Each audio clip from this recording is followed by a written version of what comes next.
ஆகவே 3 ஆண்டு காலத்தில் வந்து கலைஞரோ ஜெயலலிதாவோ எடப்பாடியோ சந்திக்காத ஒரு பெருநிகழ்வுன்னு பார்த்தீங்கன்னா மத்திய அரசாங்கத்தோட complete lack of coordination. Kuberalakshmi அருளால எல்லா வீட்லயும் தங்கமும் வைரமும் வெள்ளியும் சேர்ந்துகிட்டே இருக்கணும். லட்டு அக்ஷய திருதி தங்க நகைகள் சேதாரம் 1% குறைவு, வைர நகைகள் கேரட்டுக்கு 5000 குறைவு. இந்த நெருக்கடிகளுக்கு மத்தியிலும் ஆன்டி பிஜேபியை, மோடி எதிர்ப்பை, பிஜேபி எதிர்ப்பை சமரசம் செய்து கொள்ளாமல் அரசியல் ரீதியாக நிர்வாக ரீதியாக நெருக்கடிகள் வந்த பொழுதும் ஆன்டி பிஜேபி ஃப்ரண்ட்டில் உறுதியாக இருந்தது மட்டும் இல்லாமல் 19-21 இருந்த அலையன்ஸ் 24 அவர் தக்க வைத்தது என்பது உண்மையிலே பாராட்ட வேண்டிய விஷயம். காங்கிரஸை கைவிடாமல் டிஎம்கே ஃபைல்ஸ் ரிலீஸ் பண்ணாரு. அந்த ஃபைல்ஸ் என்ன ஒண்ணுமே இல்லங்க, அதுல அவரால ஊடகங்களையும் வந்து அதாங்க, அது பூரா எலக்ட்ரல் அஃபிடவிட்ல இருந்து நீங்களா நானும் இந்த பையனை போய் கம்ப்யூட்டர் தட்டணும்னு வச்சுக்கோங்க, வந்து உழப்போகுது. எல்லாமே எலக்ட்ரல் அஃபிடவிட்ல இருக்கு. ஆனா இஷ்யூஸ் என்ன பிளே பண்ணுங்க, எஸ்பெஷலி இஷ்யூஸ் லைக் தலித்ஸ் அக்ரெசிவா போயிட்டு இருக்குங்க. விசிகே எம்பி ரவிக்குமார் ஹிந்துல அந்த பேட்டி பார்த்தேன். சின்ன பசங்களை கம்யூனலைஸ் பண்ணிருக்காங்க. இல்ல அதை நெறிப்படுத்தணும்ன்றத அங்கதான் ப்ராப்ளமே வருது. நெறிப்படுத்த முடியாதுன்றாங்க. பிடிஆர் நிதியமைச்சரா இருக்கும்போது அதுதானே பிடிஆர் செஞ்ச பெரிய தவறு. பிடிஆரோட பெரிய தவறு இதுதான். நீ நெறிப்படுத்தினா வாக்கு வங்கி அரசியல் இருக்கும்போது நீங்க நெறிப்படுத்த முயற்சிக்கிறீர்கள் என்றால் அது உங்களுக்கு பூமரேங் ஆகும். லீக்கேஜ் எங்க இருக்கோ அந்த லீக்கேஜ் வேற, யூனிவர்சலா கொடுக்கறதுக்கு வேற. நீங்க இதை நல்லா புரிஞ்சுக்கணும். நீங்க அதை வந்து சுகர் கோட்டட் வேர்ட்ஸ்ல லீக்கேஜ் தகுதி உள்ளவங்க நீங்க சொல்றீங்க. உங்களுக்கு அது பொலிட்டிக்கலா டேமேஜ் பண்ணும், பொலிட்டிக்கலா ஹார்ம் பண்ணும் உங்களுக்கு. அதான் இன்னைக்கு நடக்குது. நம்ம எப்பயுமே விமர்சிக்கும் போது எந்த அரசையுமே அதோட நெகட்டிவிட்டிஸ் அதிகமா பேசினா அது அந்த அரசுக்கு நல்லதுன்னு நான் நினைக்கிறேன். பட் பேசும்பொழுது நம்ம வந்து குறை சொல்ல வேண்டும் என்பதற்காக குறை சொல்லக்கூடாது. நான் அப்படி சத்தியமா சொல்றேன்.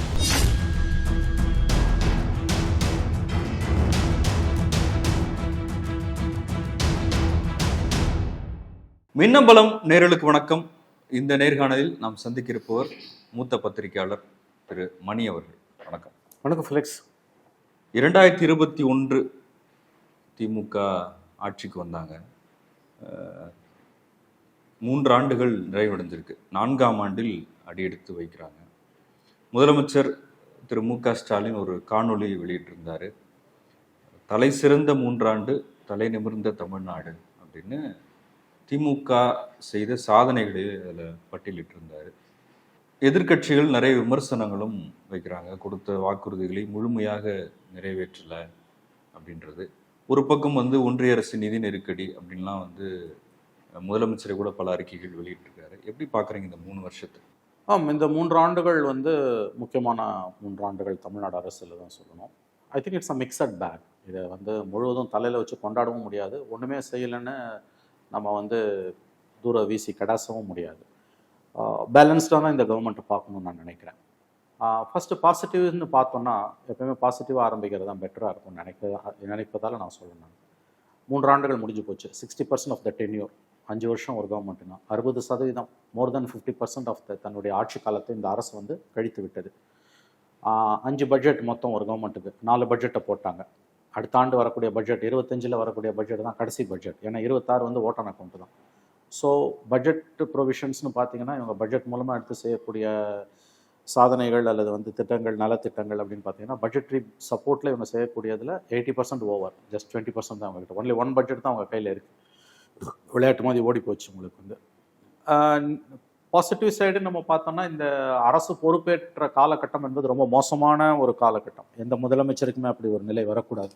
ஏன்னு கேட்டிங்கன்னா கொரோனா உச்சத்தில் இருந்த காலகட்டம். உங்களுக்கு தெரியும், 7ஆம் தேதி பதவியேற்று ஐ திங்க் 8ஆம் தேதி என்னமோ லாக்டவுனை அனௌன்ஸ் பண்ண வேண்டிய ஒரு நிர்பந்தத்துக்கு தள்ளப்பட்டார். எந்த அரசுமே அதை விரும்பாது. என்னடா பதவிக்கு வந்த அடுத்த நாள் எழுத்து மூட்டானுங்க, தமிழ்நாடுன்னு தான் பேசுவாங்கன்ற அச்சத்திலையும் கவலையும் தான் அவங்க எழுந்தாங்க. பட் வேறு வழி இல்லாமல் லாக்டவுனை நோக்கி நம்ம நகர வேண்டியதாக இருந்தது. 2 வீக்ஸ் லாக்டவுன் போட்டாங்க. அப்புறம் மெல்ல மெல்ல அதை லிஃப்ட் பண்ணாங்க.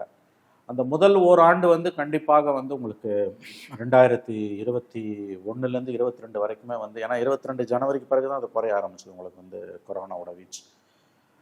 That was a second phase, 2வது வேவ், அது செகண்ட் வேவ்.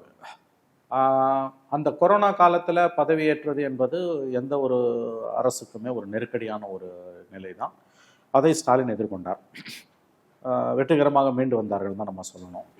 அதே டிசம்பர் மாதம் இன்னொரு மழை வெள்ளத்தை அது 23 இல்லை 21 வந்து கரெக்ட். 21 வந்தது. நாட் 23 அளவுக்கு மோசமாக. ஆமாம், ஓரளவுக்கு அது இருந்தது. கரெக்ட், அதுவும் ஒரு டிஸ்டர்பன்ஸ். பட் எனவே அது கூட வந்து உங்களுக்கு வந்து அரசுகள் சமாளிக்கக்கூடிய ஒரு விஷயம் தான். கொரோனான்றது வந்து அந்த பெருந்தொற்றுலேருந்து மீண்டு வருவதற்கு கிட்டத்தட்ட ஓராண்டு ஆச்சு கவர்மெண்ட். இது கவர்மெண்ட்டோட எல்லா பிளான்ஸையுமே வந்து ஹேவாயர்னு தூக்கி அடிச்சு தலைகீழ புரட்டி போட்டது. ரெண்டாவது மிக முக்கியமான விஷயம், இன்றைக்கு எதிர்க்கட்சி ஆளக்கூடிய எல்லா மாநிலங்களும் சந்தித்து கொண்டிருக்கக்கூடிய பிரச்சனை மத்திய அரசாங்கத்தோட ஓர வஞ்சனை. எதிர்க்கட்சிகள் ஆளக்கூடிய மாநிலங்களுக்கு நிதி உதவி அளிக்காமல் செய்யக்கூடிய அந்த ஓர வஞ்சனை என்பது பெரிய அளவில் இருந்தது. எவ்வளவோ மன்றாடி பார்த்தும் இவர்களால் வந்து அதை வந்து செய்ய முடியல அப்படின்றது தான் வந்து ஒரு முக்கியமான ஒரு விஷயமா இருந்தது. நிதி உதவி ஆதாரங்களை கட்டுப்படுத்துவது, மத்திய பட்டியலில் இருக்க விஷயங்களை மாநில பட்டியலில் இருக்க விஷயங்களை மத்திய பட்டியலுக்கு மாற்றுறது, மத்திய அரசாங்கத்தோட அந்த பாராமுகம். அதன் பிறகு கவர்னரோட அட்டூழியம். கவர்னர் வந்து சாதாரணமாக அரசாங்கங்கள் ப்ரொசீஜரலாக அனுமதி கொடுக்கக்கூடிய விஷயங்களை கூட கிடப்பில் போட்டு கவர்னர் செய்த அந்த கவர்னருடைய அந்த அராஜகம், அது மத்திய அரசாங்கத்தின் பிரதிநிதி என்பதால் அவர் அதை செய்தார். ஆகவே இந்த நெருக்கடிகளுக்கு மத்தியில் மிக கடுமையான நிதி நெருக்கடி, மத்திய அரசு வெளிப்படையாக காட்டிய ஓர வஞ்சனை, பிஜேபி ஆளக்கூடிய மாநிலங்களுக்கு இருக்கக்கூடிய சலுகைகளை எதிர்க்கட்சி ஆளக்கூடிய மாநிலங்களுக்கு செய்யாமல் இருந்தது, முக்கியமான ஃபைல்ஸில் கையெழுத்து போடாமல் கவர்னர் செய்த அட்டூழியம், இவற்றுக்கு மத்தியில் தான் இந்த பெரும் சூறாவளி மற்றும் கொந்தளிப்பான கடலில் தான் வந்து முதலமைச்சர் அரசு என்கின்ற அந்த கப்பலை வந்து நங்கூரமிட்டு சென்று செலுத்தி கொண்டிருக்கிறார். அதில் எந்த விதமான மாற்று கருத்தும் கிடையாது. தொடர்ச்சியாக வந்து சுப்ரீம் கோர்ட் அப்ரோச் பண்ணி தான் முக்கியமான மசோதாக்களுக்கு ஆளுநரிடமிருந்து நாம் அனுமதி பெற வேண்டிய சூழலே வந்தது. மாநில அரசோட அதிகாரங்களில் வெளிப்படையாக மத்திய அரசு தலையிடக்கூடிய அந்த காரியத்தை நாம் தொடர்ந்து பார்த்து கொண்டிருக்கிறோம். ஆகவே 3 ஆண்டு காலத்தில் வந்து கலைஞரோ ஜெயலலிதாவோ எடப்பாடியோ சந்திக்காத ஒரு பெருநிகழ்வுன்னு பார்த்தீங்கன்னா மத்திய அரசாங்கத்தோட கம்ப்ளீட் லேக் ஆஃப் கோஆர்டினேஷன், ஒத்துழைக்க மறுத்த ஒரு விஷயம். நம்முடைய அரசியலமைப்பு சாசனத்தின்படி மாநிலங்களுக்கு பெரிய அதிகாரங்கள் கிடையாது, மத்திய அரசுக்கிட்ட தான் எல்லா அதிகாரமும் குவிஞ்சு கிடக்குது. இந்த பேக்ரவுண்டில் பார்க்கும்போது ஒரு மாநில அரசை வழிநடத்துவது எவ்வளவு கடினமானது இந்த நெருக்கடியில் என்றதை நாம் புரிந்து கொள்ளலாம். அந்த விதத்தில் வந்து அவர் திறம்பட தான் கவர்மெண்ட்டை ரன் பண்ணியிருக்காரு. இன்னொரு முக்கியமான விஷயம், பாராட்ட வேண்டிய விஷயம், நீங்கள் பார்த்தீங்கன்னா வழக்கமாக இந்த மாதிரி அரசாங்கங்களுக்கு மத்திய அரசை எதிர்த்து ஆட்சிக்கு வந்தவர்கள் மாநிலத்தில் ஆட்சியை கைப்பற்றிய பிறகு மத்தியில் இருக்கக்கூடிய அரசுக்கு எதிராக அரசியல் ரீதியில் சித்தாந்த ரீதியில் நேரெதிர் நிலைப்பாட்டில் இருந்தாலும் ஓரளவு அடங்கி போவார்கள், ஓரளவு சமரசம் செய்து கொள்வார்கள், காம்ப்ரமைஸ் பண்ணிப்பாங்க, மோத மாட்டாங்க. ஏன்னா நிர்வாக ரீதியாகவும் அரசியல் ரீதியாகவும் தங்களுக்கு பிரச்சனைகளை கொண்டு வரும்ன்ற அந்த ஒரு கவலை வந்து எல்லா அரசுகளுக்குமே உண்டு. ஈவன் நம்ம தமிழ்நாட்டிலே கூட அதை பார்த்துருக்கோம். கலைஞர் வந்து 89-91 தன்னுடைய ஆட்சியை இழந்ததன் விளைவாக 96-2001 99 பிஜேபி கவர்மெண்ட் 6 ஓட்டை வச்சு சப்போர்ட் பண்ண போனார். ஆனால் அப்படியும் கவர்மெண்ட்டுக்கு வந்து அதற்கு பிறகு 2 ஆண்டுகள் வந்து ஒரு பிஜேபியோட தான் இணக்கமாக இருந்தார், கவர்மெண்ட்லேயே போய் பங்கு பெற்றார் அவர் வந்து. அதற்கு காரணம் வந்து 2 முறை ஆட்சியை இழந்த வலியும் வேதனையும் அவருக்கு தெரியும் என்று சொல்லுவார்கள். 76 இந்திரா காந்தி எமர்ஜென்சியில் கவர்மெண்ட்டை டிஸ்மிஸ் பண்ணது, அதன் பிறகு 89-91 சந்திரசேகர் கவர்மெண்ட் 91 எல்டிடிக்கு ஆதரவாக திமுக அரசு செயல்படுகிறது என்று சொல்லி கவர்மெண்ட்டை டிஸ்மிஸ் பண்ணது. 2 முறையும் ஆட்சியை பலி கொடுத்த காரணத்தால் கலைஞர் வந்து பிஜேபியோட காம்ப்ரமைஸ் செய்ய வேண்டிய நிர்பந்தத்திற்கு ஆளானார். 25 ஆண்டுகளுக்கு முன்பு நடந்த 25 ஆண்டுகளுக்கு முன்பு நடந்த நிகழ்வு. ஏன் சொல்கிறேன்னா வந்து சித்தாந்த ரீதியாக நேரெதிர் நிலைப்பாட்டில் இருந்து தேர்தலில் போட்டி போட்டு ஆட்சிக்கு வந்த பிறகு மத்தியில் இருக்கக்கூடிய அரசு தங்களுக்கு நேரெதிரான சித்தாந்தத்தில் இருக்கிறது என்னும் பொழுது பெரும்பாலான மாநில அரசுகள் கலைஞர் உட்பட, ஸ்டாலினின் தந்தை கலைஞர் உட்பட ஒரு காம்ப்ரமைஸ் தான் பண்ணாங்க மோடியோட. ஆச்சரியமான ஒரு விஷயம், பாராட்ட வேண்டிய ஒரு விஷயம், ஸ்டாலின் வந்து அந்த காம்ப்ரமைஸை பண்ணலை. பிஜேபியோட நிர்வாக ரீதியாக இவ்வளவு நெருக்கடிகள் இருந்தாலும் அரசியல் ரீதியாக மோடி அரசுடன் ஸ்டாலின் அவர்கள் காம்ப்ரமைஸே பண்ணலை. அதில் வந்து கம் வாட்மே அக்ரெசிவாக தான் இருந்தாங்க. For example Senthil Balaji arrest அடுத்த மாதத்தோட 1 வருஷம் முடிய போகுது. ஊழல் வழக்கில் ஒருவர் அண்டர் ட்ரையலாக விசாரணைக்கு எதிராக ஓராண்டு சிறையில் இருப்பது என்பதெல்லாம் அட்டூழியம். அதுதான் நடந்துகிட்டு இருக்குது. செந்தில் பாலாஜிக்கு மட்டும் இல்லை, மனீஷ் சிசோடியா, சத்யேந்திர ஜெயின் எல்லாருக்கும் அதான் நடக்குது. இப்போ கெஜ்ரிவாலுக்கும் அதான் நடக்குது, கவிதாவுக்கும் அதான் நடக்குது. இந்த நெருக்கடிகளுக்கு மத்தியிலும் ஆன்டி பிஜேபியை, மோடி எதிர்ப்பை, பிஜேபி எதிர்ப்பை சமரசம் செய்து கொள்ளாமல் அரசியல் ரீதியாக நிர்வாக ரீதியாக நெருக்கடிகள் வந்த பொழுதும் ஆன்டி பிஜேபி ஃப்ரண்ட்டில் உறுதியாக இருந்தது மட்டும் இல்லாமல் 19-21 இருந்த அலைன்ஸை 24 அவர் தக்க வைத்தது என்பது உண்மையிலேயே பாராட்ட வேண்டிய விஷயம். காங்கிரஸை கைவிடாமல் அந்த அலைன்ஸ் அப்படியே கொண்டு போகிறது. நான் ஏற்கனவே கடந்த முறை உங்ககிட்ட ஒரு பேட்டியில் சொன்ன நினைக்கிறேன், லாஸ்ட் டைமும் அதுக்கு முந்தின டைமும், கலைஞர் கூட 2 எலெக்ஷனில் ஒரு அலைன்ஸை வச்சது கிடையாது. இங்கே 3 எலெக்ஷனில் ஒரு அலைன்ஸ் கண்டினியூ இருக்குது, 19, 21, 24. ஆனானப்பட்ட கலைஞர் அவ்வளோ பெரிய தலைவர், அவரே வந்து இந்த இந்த இந்த மாதிரி ஒரே அலைன்ஸை 3 எலெக்ஷனில், அதுவும் 2 பார்லிமெண்ட் எலெக்ஷனில் கண்டினியூஸாக அவர் அலைன்ஸஸை தக்க வச்சது கிடையாது. இவர் அதை செய்திருக்கிறார் ஸ்டாலின். அந்த அளவில் வந்து உண்மையிலே வந்து அவருடைய பொலிட்டிக்கல் பர்சனாலிட்டி, அரசியல் ஆளுமை என்பது வியக்கத்தக்கது தான், அதில் மாற்று கருத்து இல்லை. இதெல்லாம் பாசிட்டிவ் சைடு. அந்த சாதனைகளாக வந்து இப்போ மகளிருக்கான உரிமை தொகை 1000 ரூபாய் கொடுக்கறது, அப்புறம் வந்து காலை உணவு திட்டம், மகளிருக்கான அந்த பேருந்து பயணம், அதெல்லாம் இதெல்லாம் வந்து பாசிட்டிவ் சைடு தான், நான் மறுக்கல. ஆனால் நீங்கள் இந்த பஸ்ஸு இப்போ நம்ம நெகட்டிவ் சைடை நோக்கி போகிறோம். பாசிட்டிவாக பேசிட்டோம், நெகட்டிவ் சைடை நோக்கி போகிறோம். நம்ம எப்பயுமே விமர்சிக்கும் போது எந்த அரசையுமே அதோட நெகட்டிவிட்டிஸ் அதிகமாக பேசினா அது அந்த அரசுக்கு நல்லதுன்னு நான் நினைக்கிறேன். பட் பேசும்பொழுது நம்ம வந்து குறை சொல்ல வேண்டும் என்பதற்காக குறை சொல்லக்கூடாது. நான் அப்படி சத்தியமாக சொல்லலை. அதனால தான் முதல்ல வந்து பாராட்ட வேண்டிய விஷயங்கள்ன்றது பொலிட்டிக்கலி அவரோட ஸ்டாண்டு ஃபண்டமெண்டலி ஆன்டி பிஜேபி ஸ்டாண்டில் கவர்மெண்ட் வந்த பிறகும் 3 இயர்ஸாக ஆன்டி மோடி ஸ்டாண்டில், ஆன்டி பிஜேபி ஸ்டாண்டில் கன்சிஸ்டண்ட்டாக இருந்து 2 எலெக்ஷன்ஸில் இருந்த அலைன்ஸோ 3rd எலெக்ஷன்லையும் தக்க வைப்பது என்பது மிகப்பெரிய சாதனை. அதில் வந்து முதலமைச்சருடைய சாதனையை நாம் பாராட்டித்தான் ஆக வேண்டும். அது ஒரு பக்கம். நான் இந்த நலத்திட்ட உதவிகள் இப்போ அவங்க மேனிஃபெஸ்டோவில் சொன்னது, இப்போ நீங்கள் இந்த 1000 ரூபாய் பற்றி சொன்னீங்க, பெண்களுக்கான இலவச பேருந்து சொன்னீங்க. பெண்களுக்கான இலவச பேருந்தெல்லாம் வந்து அது நடைமுறையில் இருந்தாலும் அதில் இருக்கக்கூடிய நெகட்டிவிட்டி நீங்கள் பார்த்தீங்கன்னா நிறைய இடங்களில் வந்து அந்த போக்குவரத்து வந்து பழைய மாதிரி வந்து பேருந்துகளின் எண்ணிக்கை இல்லை, குறைக்கப்பட்டிருக்கிறது. அந்த இலவச பேருந்துகளின் எண்ணிக்கை குறைக்கப்பட்டிருக்கிறது என்பதுதான் உண்மை. அது ஓரளவு பலன் கொடுத்திருக்கிறது. மொத்தமாக ஃபெயிலியர் நான் சொல்ல மாட்டேன், ஓரளவு அது பலன் கொடுத்திருக்கிறது. நம்பர் 2, 1000 ரூபாய் பெண்களுக்கான அந்த உரிமை தொகைன்னு சொன்னாங்க. அவருக்கு முதல்ல அவங்க மேனிஃபெஸ்டோவில் ப்ராமிஸ் பண்ணது வந்து ரொம்ப முக்கியமான விஷயம் எதுன்னு கேட்டிங்கன்னா, அனைத்து மகளிருக்கும் சொல்லிட்டு அதுக்கு பிறகு வந்து குவாலிஃபிகேஷனை வச்சாங்க, தகுதி உள்ள மகளிருக்குன்னு. நவ் 1.95 crores அரிசி கார்டு தான் பேசிக் டேட்டா நமக்கு வந்து டாக்குமெண்ட் எந்த ஒரு நல்ல திட்ட உதவிக்குமே. அதில் பார்த்தீங்கன்னா கிட்டத்தட்ட 50% தான் அவங்க கொடுத்துருக்காங்க. 1 கோடி மகளிருக்கு தான் கொடுக்குறாங்க, 95 lakhs கொடுக்கல. தட் இஸ் 50% நீங்கள் கொடுக்கல. நீங்கள் ப்ராமிஸ் பண்ணது அனைத்து மகளிருக்கும் இல்லை. இல்லத்தரசிகள் அப்படின்றது தானே, இல்லத்தரசிகள்னு போது கார்டை வச்சு தான் நீங்கள் கொடுக்குறீங்க. ரேஷன் கார்டு தான் பேசிக் டாக்குமெண்ட். ரேஷன் கார்டு இல்லைன்னா யாருமே வாங்க முடியாது. அந்த ரேஷன் கார்டு பேசிக்கில் தான் நீங்கள் வந்து இல்லத்தரசிகள் அனைவருக்கும் தான் நீங்கள் சொன்னீங்க. தகுதி உள்ளவர்ன்ற கேவியட்டுன்னு வாங்க. அந்த தகுதி உள்ளவருக்கு கொடுக்குறது நியாயமாக இருக்கும். நீங்கள் உங்கள் மேனிஃபெஸ்டோவில் அப்படி சொல்லலை. அந்த வார்த்தையை உங்கள் மேனிஃபெஸ்டோவில் நீங்கள் சொல்லியிருக்கணும். இந்த கவர்மெண்ட் இன்னைக்கு சந்தித்து கொண்டிருக்கிற எல்லா பிரச்சனைகளுக்கும் அல்லது பெரும்பாலான பிரச்சனைகளுக்கு காரணம் இவங்க மேனிஃபெஸ்டோவில் அள்ளி வீசினது.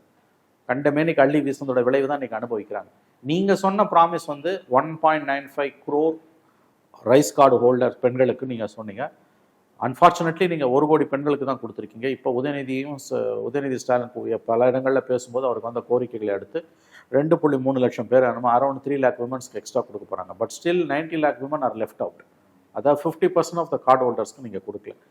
இது வந்து பல இடங்களில் ஆங்கிலத்தில் சொல்ல ஹார்ட் பர்னிங்வாங்க. பல இடங்களில் வந்து கோபத்தை, அதிர்ச்சியை, எரிச்சலை மக்களிடம் கிளப்பி இருக்கிறது. எப்பயுமே வந்து ஒரு விஷயம் ரொம்ப முக்கியமாக கவனிக்க வேண்டியது, எந்த நலத்திட்ட உதவியையும் எந்த ஃப்ரீ பாய்ஸ்வாங்க இலவசங்களையும் நீங்கள் வந்து கொடுத்தா எல்லாருக்கும் கொடுக்கணும், இல்லை யாருக்கும் கொடுக்கக்கூடாது. ஏன்னா யூனிவர்சலாக இருக்கணும். அது வாங்குறவங்களை எல்லாரும் உனக்கு போடுவான்னு சொல்ல முடியாது. ஆனால் வாங்காதவன் கண்டிப்பாக உங்களுக்கு எதிராக கேங்கப் ஆகிடுவான்.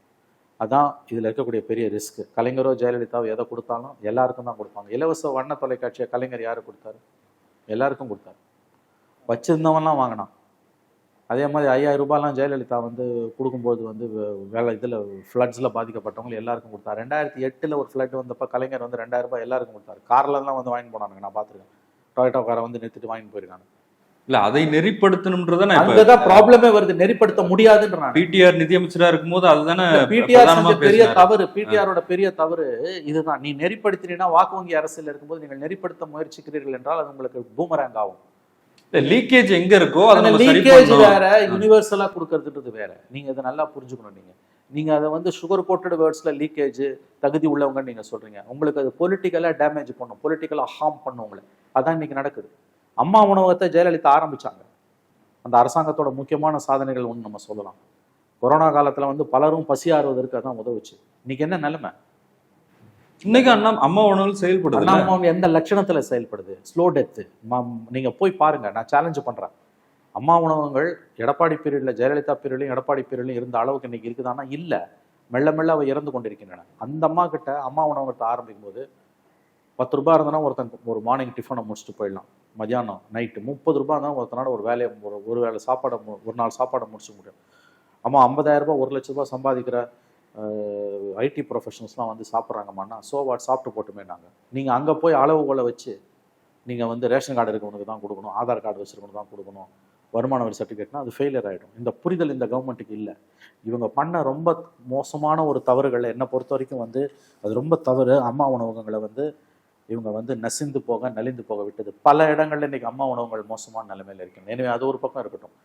இந்த மேனிஃபெஸ்டோவில் சொல்லக்கூடிய விஷயங்களை இன்றைக்கி இருக்கக்கூடிய இவங்க வந்து இந்த இந்த இந்த விஷயங்கள் வந்து இந்த இப்போ நம்ம பேசுனதில் வந்து அந்த பெட்ரோல் டீசல் விலையை வந்து குறைக்கிறது, 5 ரூபா ஒரு தடவை பெட்ரோலை குறைச்சாங்க, டீசலை கை வைக்கல, 100 ருபீஸ் சிலிண்டர் நாங்கள் பண்ணலை. கல்வி கடன்றது ஒரு மிகப்பெரிய சவால் இவங்களுக்கு. அதை செய்யாமல் விட்டதால் இன்றைக்கி மிகப்பெரிய அளவில் எதிர்ப்பு இருக்குது. அதே மாதிரி வந்து அரசு பணியிடங்களை நிரப்பப்படாது, குறிப்பாக ஓல்டு பென்ஷன் ஸ்கீமுக்கு போகிறேன்னு சொல்லிட்டு பண்ணாதது. இந்த மாதிரி வந்து நிறைய விஷயங்கள் வந்து இன்றைக்கி வந்து இந்த காலகட்டத்தில் வந்து அது அப்படியே எப்படி அடிச்சுக்கிட்டு போகுது. அது இவங்க மேனிஃபெஸ்டோவில் சொன்ன குவான்டிடேட்டிவாக 530 வாக்குறுதினா அதில் நாங்கள் 500 நிறைவேற்றிட்டோன்னு பேசுறதுல 510 நிறைவேற்றிட்டோன்னு பேசுறது பிரயோஜனம் இல்லை. குவாலிட்டேட்டிவாக முக்கியமானதெல்லாம் இவ்வளவு இப்போ நம்ம சொன்ன இந்த தமிழ்நாடு ஸ்கீம்ஸை வந்து இப்போ கர்நாடகாவில் எடுத்து செய்கிறாங்க, தெலுங்கானா எடுத்து செய்கிறாங்க, ராஜஸ்தானில் வந்து மகளிர் உரிமை தொகை. இப்போ அது வந்து இந்தியாவுக்கே ஒரு எடுத்துக்காட்டாக தமிழ்நாடு இருக்குது. இல்லை அதெல்லாம் நீங்கள் பெருமைப்பட்டுக்கலாம், நான் இல்லைன்னு சொல்லலை. அதை நான் இல்லைன்னு சொல்லலை. What about these issues? இன்னொன்று, நான் இந்த 1000 ரூபாய் ஸ்கீம் உங்களுக்கு சேலஞ்ச் பண்ணுறேன். இப்போ அவங்களுக்கு கேட்கும்போது கோவம் வரலாம், இல்லை வருத்தம், கண்டிப்பாக கோவம் வரும். லாங் டேர்மில் இதை எவ்வளோ தூரம் சஸ்டெயின் பண்ணுவாங்கன்னு நமக்கு தெரியாது. ஆண்டுக்கு 12,000 கோடி செலவாகுது. 12,000 கோடி இதை வந்து நீங்கள் 24,000 கோடி செலவு பண்ண முடியாதுன்ட்டு தான் நீங்கள் 12,000 கோடியாக சொல்லிக்கிறீங்க. இதை எவ்வளோ நாளைக்கு நீங்கள் வந்து மெயின்டைன் பண்ணுவீங்கன்ற ஒரு கேள்வி இருக்குது. சில விஷயங்கள் நீங்கள் புரிஞ்சுக்கோங்க. அதாவது வந்து இந்த மாதிரியான ஸ்கீம்ஸோட லாங் டேர்ம் சஸ்டைனபிலிட்டி நீங்கள் கேட்கலாம். ஆந்திராவில் காங்கிரஸ் பார்ட்டி 2,000 பண்ணுறாங்க, கர்நாடகாவில் பண்ணியிருக்காங்க. எங்கே பிடிங்க எங்கே கொடுக்குறாங்கன்னு ஒரு கேள்வி வருது. இப்போ நீங்கள் பார்த்தீங்கன்னா வந்து இப்போ எந்த அளவுக்கு சொத்து வரி உயர்ந்திருக்குது, வீட்டு இது இப்போ வாட்டர் டேக்ஸ் உயர்ந்திருக்குது, ப்ராப்பர்ட்டி டேக்ஸு, ரெஜிஸ்ட்ரேஷன் ஃபீஸு, இதெல்லாம் எலக்ட்ரிசிட்டி சார்ஜஸ்ஸு. இதெல்லாம் வந்து உங்களுக்கு எங்கேருந்து பிடிங்க நீங்கள் எங்கே கொடுக்குறீங்க? இதோட சஸ்டைனபிலிட்டி என்ன? ஸோ இவங்களோட மேனிஃபெஸ்டோவில் சொன்ன பல விஷயங்களில் வந்து இவங்களால் நிறைவேற்ற முடியலன்னு எல்லாத்துக்கும் நீங்கள் சென்ட்ரல் கவர்மெண்ட்டை குறை சொல்லாதீங்க. நான் வந்து சென்ட்ரல் கவர்மெண்ட் வஞ்சிக்குதுன்றது ஒப்புக்கொள்கிறேன். எல்லா மாநிலங்களையும் எஸ்பெஷலி அப்போசிஷன் ரூல்டு ஸ்டேட்ஸை வஞ்சிக்கிறார்கள் என்பதில் எந்த மாற்று கருத்தும் இல்லை. அந்த விதத்தில் வந்து இவர்கள் சொல்லுவது சரி, நாம் இவர்கள் பக்கம்தான் நிற்க வேண்டும், மாநில உரிமையை சார்ந்து மாற்று கருத்துக்கு இடமில்லை. அதே மாதிரி வந்து பொலிட்டிக்கலாக ஸ்டாலின் மோடியை வந்து அக்ரெசிவாக ரெசிஸ்ட் பண்ணுறாரு. கலைஞர் கூட பண்ணுறாருன்றது பாராட்டுக்குரிய விஷயம்தான். அதிலெல்லாம் எந்த மாற்று கருத்து நமக்கு கிடையாது.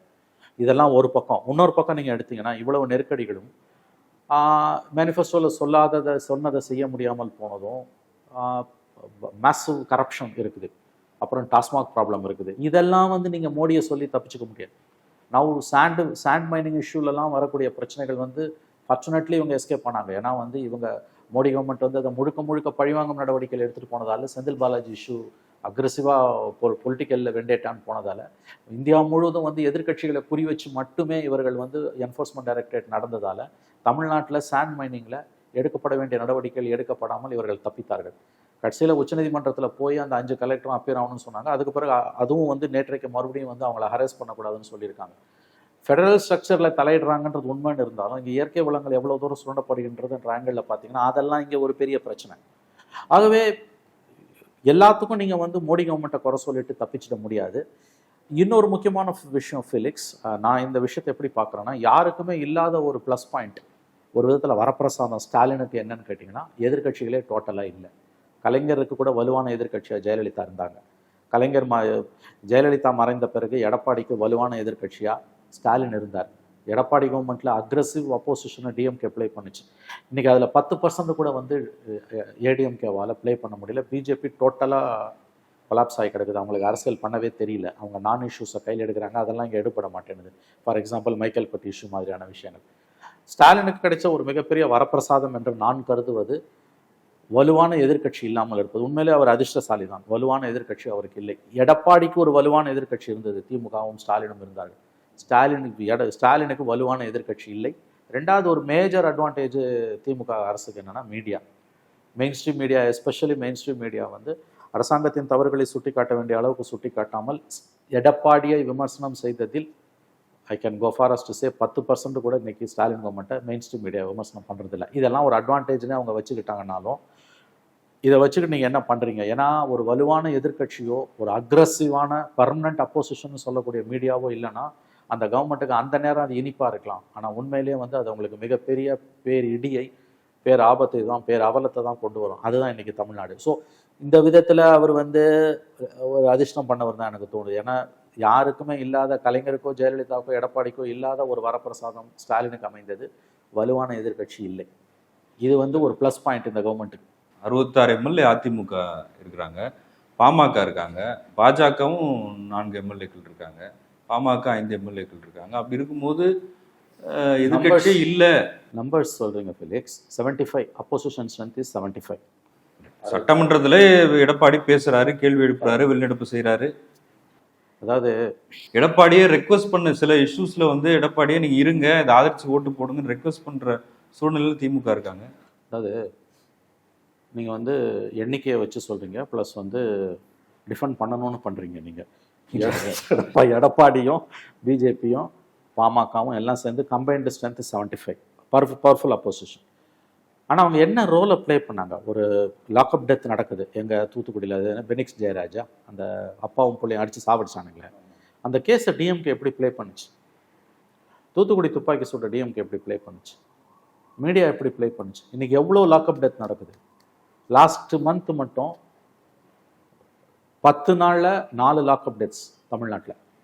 ஹிந்துவில் ஒரு நியூஸ் வருது, பிபிசி வெப்சைட்டில் அதை டீட்டெயிலாக போடுறாங்க, இன்டெப்த்தாக ஒவ்வொரு கேஸையும் ஸ்டடி பண்ணி போடுறாங்க.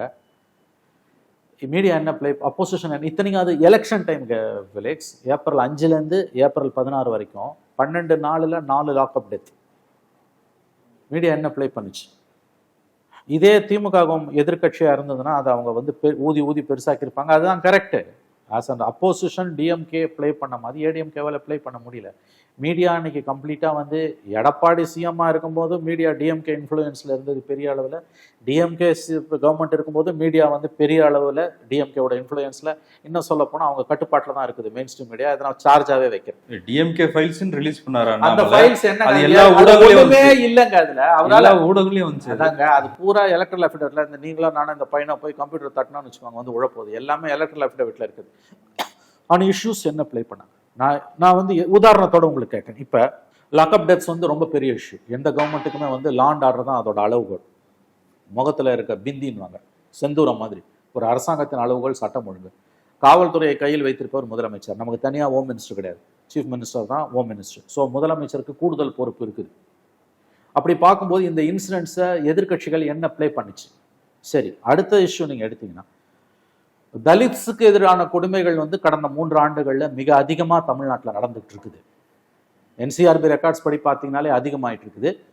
வெங்கைவேல் இன்சிடென்ட்டாக இருக்கட்டும், மேல்பாதி இன்சிடென்ட்டாக இருக்கட்டும், நாங்கநதி இன்சிடென்ட்டாக இருக்கட்டும், எத்தனை கோயில்கள் இன்னைக்கு இழுத்து பூட்டப்படுகின்றன. இன்ன வரைக்கும் வேங்கவேலில் உங்களால் வந்து குற்றவாளிகளை கண்டுபிடிக்க முடியல. 18 மாதம் ஆகுது. ஆகவே இதெல்லாம் வந்து உங்களுக்கு வந்து இந்த இஷ்யூஸை பெருசுப்படுத்துறதுல இது நியாயமா பெருசுப்படுத்தினா தப்பே கிடையாது. இதை போராட வேண்டிய அளவுக்கு இந்த இஷ்யூஸை கையில் எடுத்து போராடுவதற்கு எதிர்கட்சிகள் இல்லை. அதனால தான் சொன்னேன், ஸ்டாலின் வந்து அதிர்ஷ்டசாலின். எதிர்கட்சியும் இல்லை, மீடியாவும் இல்லை. இவ்வளவு ஒரு அழகான கேக் வாக்கு எந்த சிஎம்முக்கும் ஜெயலலிதாவுக்கும் கிடைச்சதில்லை, எடப்பாடிக்கும் கிடைச்சது. இன்ஃபேக்ட் எடப்பாடி அக்ரெசிவ் அப்போசிஷனை ஃபேஸ் பண்ணார். ஜெயலலிதா கலைஞர் இருந்தாங்க. கலைஞருக்கு அவருக்கும் ஒரு பெரிய அப்போசிஷன் இருந்தது. ஆனால் யாருக்குமே இல்லாத ஒரு அதிர்ஷ்டம் ஸ்டாலினுக்கு இருக்கிறது. எதிர்கட்சியே இல்லை, மீடியா மொத்தமாக திமுக கட்டுப்பாட்டுக்குள் இருக்கிறது. இதை நான் வெளிப்படையாக வைக்கிறேன். எத்தனை இஷ்யூஸ்ல, அதாவது சும்மா பாராட்டிக்கிட்டு சொரிஞ்சு விட்டுக்கிட்டு இருக்கிறது கிடையாது ஒரு பத்திரிகையாளனோட வேலை. ஒரு அரசாங்கத்தை புகழ்ந்து நாங்கள் அதை செஞ்சிட்டோம் இதை செஞ்சிட்டோம் குறைகளை சொல்றது தான் வேலை. ஏன்னா பர்மனண்ட் அப்போசிஷன்றது மீடியா தான். இந்த 3 ஆண்டுகளில் எத்தனை விஷயங்கள்ல, முக்கியமான விஷயங்கள்ல அரசுக்கு எதிராக தமிழ்நாட்டு மீடியா வந்து எழுதியிருக்கு அல்லது பேசியிருக்கு. எஸ்பெஷலி இஷ்யூஸ் லைக் தலித்ஸ் அக்ரெசிவாக போயிட்டு இருக்குங்க. நேற்றைக்கு தீவட்டிப்பட்டி, இன்னைக்கு காலையில் நம்ம ரவிக்குமார், விசிகே எம்பி ரவிக்குமார் ஹிந்துவில் அந்த பேட்டி பார்த்தேன் நான்.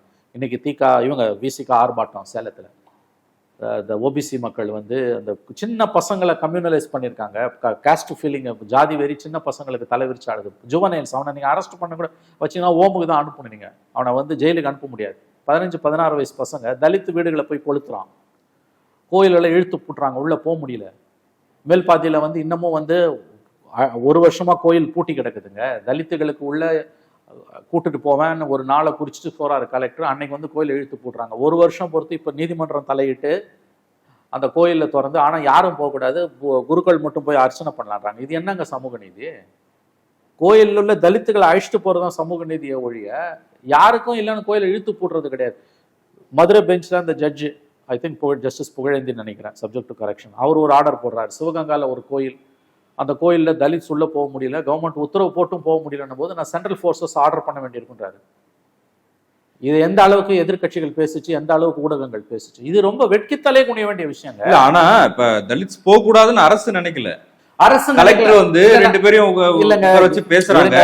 ஒரு விஷயம் புரிஞ்சுக்கோங்க, கவர்மெண்ட் இதை செய்யுதுன்னு நான் சொல்லல, நான் முட்டாள, நான் அதை சொல்லல. நீ தடுப்பு நடவடிக்கை என்ன? ஒரு விஷயம் கேளுங்க, எங்கேயாவது வந்து தலித்ஸ் கோயிலுக்குள்ள போக முடியலன்னா என்ன கவர்மெண்டோட ஸ்ட்ராட்டஜி, டிஸ்ட்ரிக்ட் அட்மினிஸ்ட்ரேஷனோட ஆட்டிடியூட் என்ன? அழைச்சு பேசுவாங்க, தொடர்ந்து பேசுவாங்க.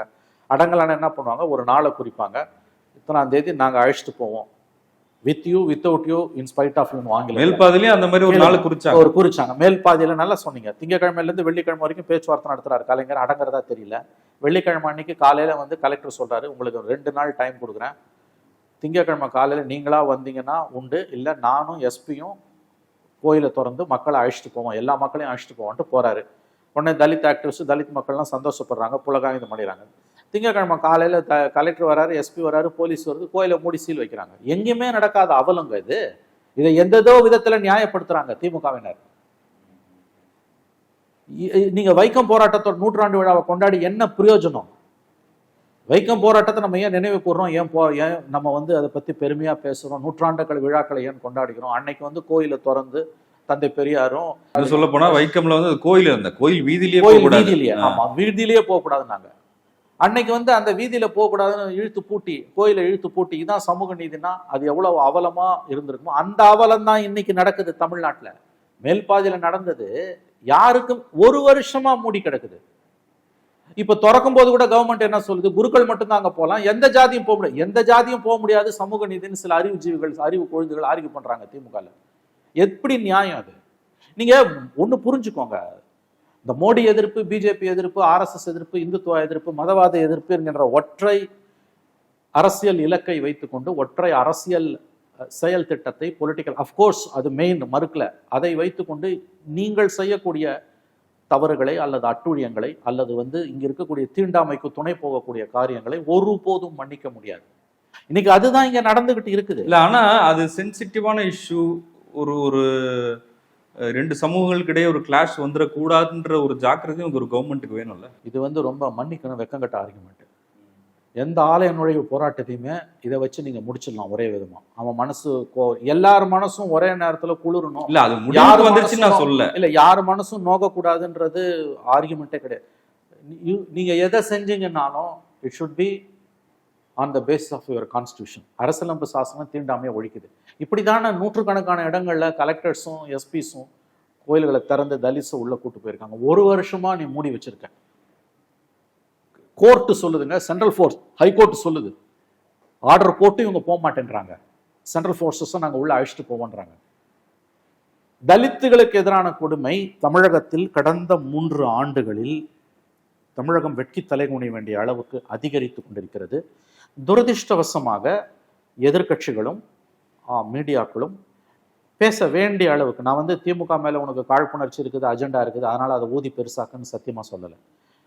உண்மையா தூத்துக்குடி இன்சிடென்ட்ல, இந்த சாத்தாங்குளம் கஸ்டோடியல் டெத்துலலாம் நீங்கள் எப்படி அதை கையாண்டீங்களோ அந்த மாதிரி ஃபேக்டாக எதிரொலிச்சிங்கனாலே இந்த அரசு தன்னை திருத்தி கொள்வதற்கு அது உதவும். ஆகவே இந்த 3 இயர்ஸில் இருக்கக்கூடிய ரொம்ப டிஸ்டர்பிங் ட்ரெண்டாக நான் பார்ப்பது என்பது வந்து லேக் ஆஃப் அப்போசிஷன் டோட்டலாக இல்லை. மீடியாவோட ரோல் வந்து ரொம்ப ரொம்ப ரொம்ப அதாவது வந்து ஆளும் கட்சிக்கு சாதகமாக வந்து நினைத்தே பார்க்க முடியாத அளவுக்கு இருக்குது. தலித்ஸுகளுக்கு எதிரான கொடுமைகள் வந்து நாளும் பொழுதும் அதிகரித்து கொண்டிருக்கின்றன. இவையெல்லாம் வந்து 26ல் கண்டிப்பாக காட்டும். நீங்கள் வந்து பிஜேபி எதிர்ப்புங்கின்ற அந்த ஒற்றை இலக்கு உங்களை நீண்ட நாட்களுக்கு அரசியல் ரீதியாக வாழ வைக்காது. ஒருவேளை டெல்லியில் ஆட்சி மாற்றம் வந்துருச்சுன்னு வச்சுக்கோங்க, அதான் நான் சொல்ல வந்தேன், ஜூன் 4க்கு பிறகு என்ன அரசியல் எதிர்க்கத்துக்கு என்ன இருக்கு? இவ்வளவு நாள் மோடியை வச்சு வண்டி ஓட்டுனீங்க, திமுகவும் கூட்டணி கட்சிகளும் பிஜேபியை வச்சு மோடியை வச்சு உங்களுக்கு அக்ரஸிவான ஒரு எனிமி இருந்தது. இல்ல, அது அவசியம் நினைக்கிறீங்களா? எது அந்த அக்ரெசிவ்னஸ். அந்த அக்ரெசிவ்னஸ் கண்டிப்பாக வேணும். நான் இத்தனையும் சொல்கிறதால வந்து பிஜேபி எதிர்ப்பு, உங்களுடைய பிஜேபி எதிர்ப்பு நான் குறை சொல்லலை, உங்களுடைய மோடி எதிர்ப்பு குறை சொல்லலை. நான் தான் சொல்கிறேன், இவ்வளவுக்கு மத்தியிலையும் கலைஞர் கூட இருந்தால் காம்ப்ரமைஸ் பண்ணியிருப்பாருன்னு எனக்கு தோணுது. ஆனால் ஸ்டாலின் காம்ப்ரமைஸ் பண்ணலை, பாராட்டுக்குரிய விஷயம், அதில் எந்த சந்தேகமும் எனக்கு இல்லை. ஆனால் இந்த விஷயங்கள் இருக்குல்ல, உங்கள் நிர்வாகத்தில் இருக்கக்கூடிய மன்னிக்க முடியாத சீர்கேடுகள் இது, எஸ்பெஷலி தலித்ஸுக்கு எதிராக நடக்கக்கூடிய இந்த கொடுமைகளை அதை இந்த அரசு கையாளக்கூடிய விதம் என்பது நிச்சயமாக வந்து ரொம்ப ரொம்ப தவறானது, ஆபத்தானது. இந்த அரசு இந்த போக்கை மாற்றிக்கொள்ளவில்லைன்னா அது வெவ்வேறு விதமான அரசியல் அணிச்சேர்க்கைகளுக்கு வழிவகுக்கும். ஏன்னா ஹிந்துத்துவா ஃபோர்ஸஸ் வந்து இங்கே ரொம்ப அக்ரெசிவாக அவங்க வேலை செஞ்சுட்டு இருக்காங்க.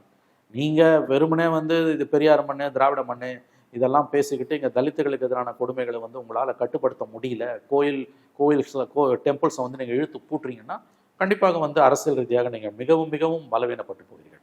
நன்றி சார். நன்றி. குபேரலட்சுமி அருளால எல்லா வீட்லயும் தங்கமும் வைரமும் வெள்ளியும் சேர்ந்துகிட்டே இருக்கணும். லட்டு அக்ஷய திருதி தங்க நகைகள் சேதாரம் 1% குறைவு, வைர நகைகள் கேரட்டுக்கு 5000 குறைவு. மின்னம்பலம்.com தமிழின் முதல் மொபைல் பத்திரிகை.